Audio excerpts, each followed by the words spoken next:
Namaste and welcome to the next episode of Clinical Ayurved. Myself, Dr. Mayuresh Agte.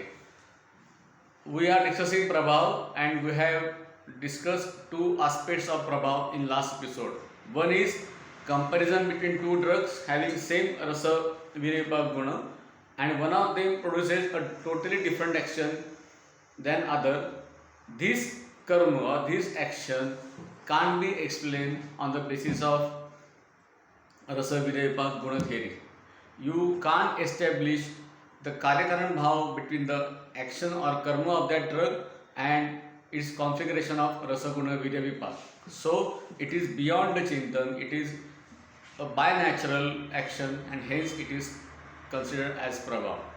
Second example, we have seen that a particular action is seen of that drug and it can be logically proved on the basis of rasa viribha theory as we have seen Lashok, Lodara, Vasa, Koteja. But this particular action is majorly seen on the particular organ or system, and the same action or the same action is not seen on other organs or system.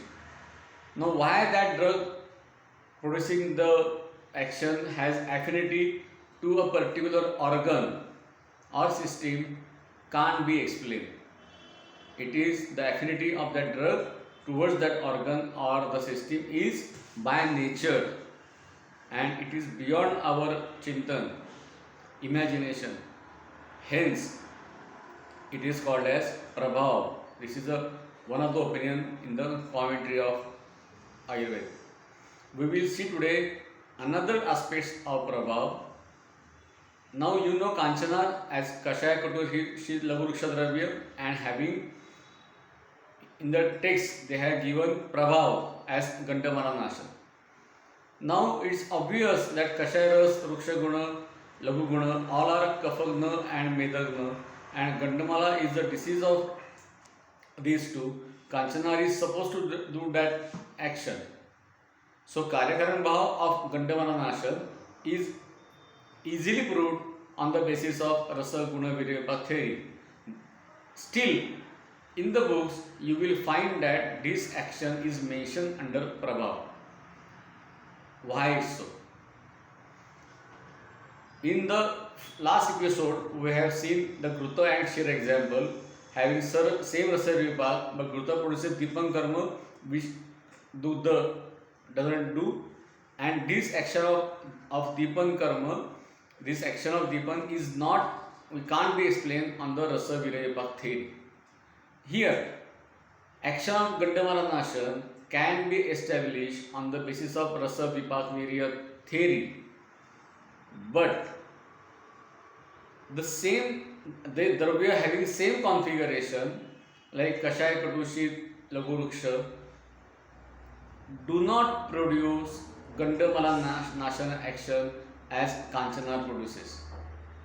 So again here is comparison between two drugs having same rasa virya vipak. But what is the difference?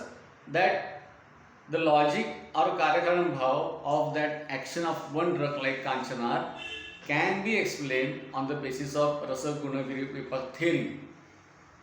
If the same configuration dravya is not doing that Gandhamala Nashan karma which Kanchana produces majorly or significantly, and other dravya having same composition do not have action on Gandhamala, then this action which is proved by Karyakaran Bhav is still considered under Prabhav. So there are three aspects of Prabhav now. One is rasa vipak, same between two drugs, but action of one drug which is seen in the body is can't be explained on any theory. Secondly, action of the drug is seen logically proved on the basis of rasa vipak theory, but why that action acts on the same or particular organ or system and the same effect is not seen on other lakshana of other organs or system of the same lakshana can't be explained, or this affinity. This is another aspect of prabhav. And now on the basis of Rasa-Virya theory, Prabhav can be proved, action can be proved, still it is considered to be Prabhav because the same configuration Dravya, other Dravya having same configuration, do not produce that particular action on that disease. These are the three major aspects of Prabhav. So, though it is Achanta Shakti, there is some differentiation or three types of Prabhav we can see in our text. Another point I want to discuss with you is now a totally different point. We have seen that, okay, action can't be explained, it is Achintya, etc.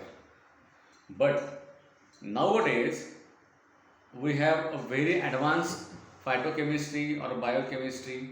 We can analyze the drug, their chemical constituents and the content in it.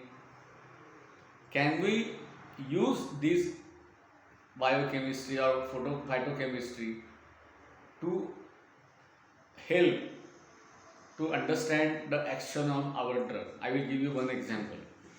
We all know Jatamansi, it is of Shita Virya, Kashayaras, Tiktaras, etc. And it is Prabhavis Nidra Janana. Now again, Shita Virya of other having other Dravya having Shita Virya do not produce Nidra Janan as Jatamansi do. So we can't explain why it is so, has got affinity towards the Nidra Janan Karma, etc. We have already discussed. Nowadays, after phytochemistry analysis of Jatamansi and study of Jatamansi, we find that it contains some volatile oils or Jatamanson like chemically active principles which have a direct action on nerve, a soothing effect on nerve, and by that way that drug produces Nidra Janana action. I am not at all intermixing Ayurveda with phytochemistry or any other science, but to understand the action which we can't explain on Rasa-Virya theory can be explained now with the help of phytochemistry. This help of phytochemistry is in future may be a very bad need for us because the cultivation and the use of the medicinal plants has a adverse proportion. Cultivation is not that much in properly manner and which as compared to the use all over the world. So if the cultivation is not sufficient and so we can't get herbs in the market, we may need to be dependent on this phytochemistry analysis of that drug, and it will be a vast era of research that using a whole drug and using that particular active chemical having same action in the body which is we are desiring to use them in the patient's body to for the desired effect. So in the future, if the cultivation doesn't grow in a proper way and there is shortage of medicine plants, it may happen that we will be dependent on this phytochemistry analysis, and using that particular chemicals having desired action can be administered or used in the body in spite of whole plant.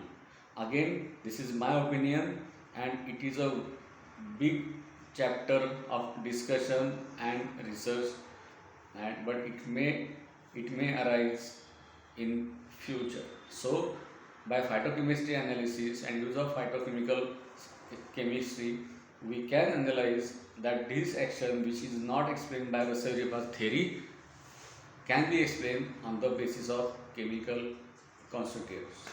Hope you have liked these different aspects of Prabhav which are generally neglected. We go only for the Rasa-Virya which are the karma which is not explained, etc. But these are the other factors of Prabhav to be considered. Thank you very much.